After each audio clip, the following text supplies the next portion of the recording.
rice with soup. One day, we had this for lunch, but when I looked at it like it's not delicious, but when I tasted it, it was delicious. So the moral lesson maybe learned for kids like me is just don't say no by looking at it. Taste it first. Patikim pa lang yan ni Tom. Anong gusto mong gawin para sa amin? See, you are my sun, you are my earth. Can you host? I can't. What? Hindi ko po kaya. Up next, si Ray, ang makatang taga Laguna. Hindi lang pagkain ng baon, kundi mga pangaral na galing sa Biblia. Mga anak, sundin ninyo ang inyong mga magulang. Igalang mo ang iyong ama at ina. In or out kaya si Ray? Abangan sa pagbabalik ng Star Circle Summer Kid Quest. 5 ang nadagdag sa listahan ng In. 9 slots pa ang natitira para sa Magic 20. At ngayon, favorite clothes naman ang dala ng mga kiddie questers sa harap ng matitinding quest jurors. Makakaporma kaya sila sa matitinik na quest jurors? Sino ang in at sino ang out sa Magic 20? Nips, do you believe that clothes make a man? Sige, in this case na lang, clothes make a kid? Oo naman, Manzano. Minsan nga, di ba, makikita mo ang personality ng isang tao dahil sa kulay ng damit niya. Look at me, I'm happy. I wear orange. Hindi nga, pero seryoso. Makikita mo din sa damit ng isang tao ang personality nila and mood nila, lalo sa isang bata. So ano kaya madidiscover natin sa ating mga kids based on their favorite clothes? Ito, panoorin natin. Mga favorite outfit naman nila ang dinala ng mga kid questers. Si Kurt, kinuha sa wardrobe niya ang paboritong Batman shirt. Explain mo sa amin bakit yung t-shirt na yan ang favorite mo. Sino ba yan? Si Batman po. Bakit mo favorite yan t-shirt? Kasi po ang ganda po ng disenyo sa harapan para po siyang totoong Batman po. Nagulay. Meron pang ampalaya, kalabasa, talong, okra, sitaw. Masustansya po at saka po pagpalakas ng katawan. Eto, at susubukan naman ang lakas ni Cathy pagdating sa aktingan. Mo yung mga gulay. So, mamimiss mo. So, syempre, malulungkot ka, magpapaalam ka, ayaw mo silang umalis. Acting nakausap ang mga gulay. Goodbye. Action! Huwag kayong umalis. Ampalaya, dagdagan mo pa ako ng dugo. Huwag kang umalis. Kalabasa, palinawin mo pa ang mga mata ko. Kita, okra, talo, huwag kayong aalis. Palakasin niyo pa ang mga katawan. Thank you kasi pasok pa rin kahit sa Final 16, nasama pa rin siya. Si Ray naman, gulay lover din. Kasi po, papa ko po kasi sa likod bahay namin may tanim na sigarilyas at okra. Tsaka po ako nakapagpatubo na po ng dalawang sigarilyas. Masarap ang gulay at sabi ng magulang ko ito maganda sa katawan. Ano bang nagagawa ng gulay sa katawan ng isang bata? Pampatalino po, tsaka po pampalasog. Eto ang gulay test para sa'yo, Ray. Paano niluluto yan pag kinakain mo? Anong luto? Sinasabay po sa kanin. Oo nga naman, Tita Joyce. Hindi pwede sa tinapa yan? Hindi pwede. Nagbabasa ka ng Bible? Opo, tinuturuan pa ako ng papa ko. Sige nga, Ray. Awit ng pastol. Si Yahweh ang aking pastol. Hindi ako magkukulang. Ako'y pinahimlay sa mainaman na pastulan. At tinaakay niya ako sa tahimik na batisan. At sa ayos sa pangako na kanyang binitiwan. Sa matuwid na landasin, doon ako inaakay. Kahit nang daan natak sa kalimnay, hindi ako matatakot pagkat kaagapay. Ang tungkod mo at pamalo ang gabay ko at sanggalang.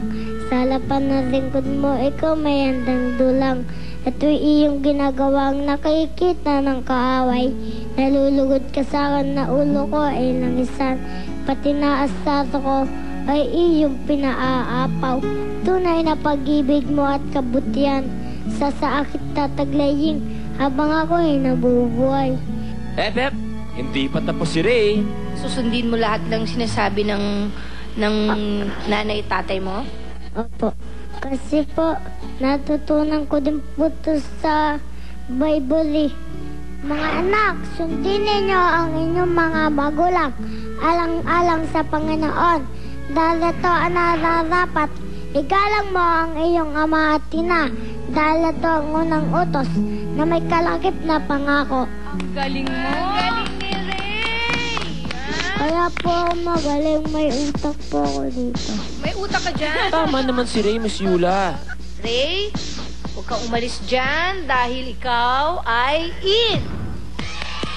Pag nanalo po ako, ay papagamot ko po ang mama ko.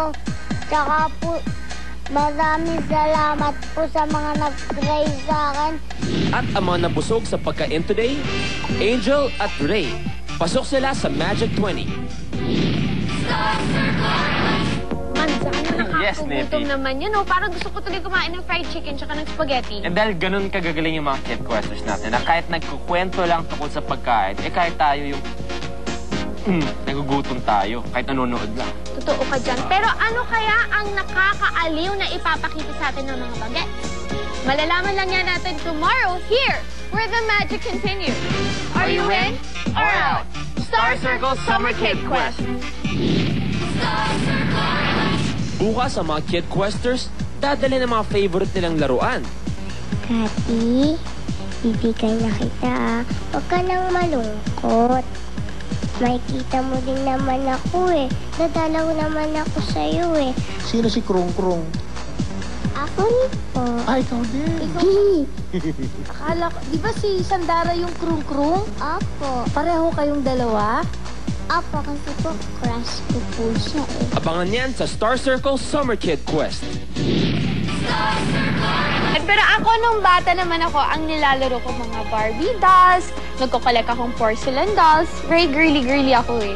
Pero yung mga kids kaya natin, ano kaya ang makakwento nilang storya tungkol sa mga favorite toy nila? Yan ang panunuorin natin. Watch this. Talagang hindi mawawala sa listahan ng mga paborito ng kids ang toys. Dahil bawat bata, mahilig maglaro. Baon ng kanilang nakakatuwang personalities, etong mga na-in sa pagkain. Ray at Angel. Ang grupo na may dalang favorite toys naman ang haharap sa ating resident judges. Sino-sino kaya sa Kid Questers ng Batch 3 ang papasok sa Magic 20? Manzano, Yes, Nippy. basta pag favorite things ng mga bata, hindi nawawala ang toy. Tama, especially nowadays, puro mga video games, Yes. puro mga electronic toys. Eh, nung kapanahunan ko, medyo puro mga basketball ang pinaglalaro ko. Basketball! Oh, the whole day, ganun lang ginagawa Athletic ko. ka? Ganon. Wow naman. Sino yung kasama mo? Si Batman. Bakit favorite mo si Batman? Lumilipad po siya. May joke po ako. Matawa kaya ang juror sa joke mo, James? Ano pong pagkakaiba ni Julius Babaw sa dagat? Ano? Julius Babaw, mababaw. Yung dagat, malalim.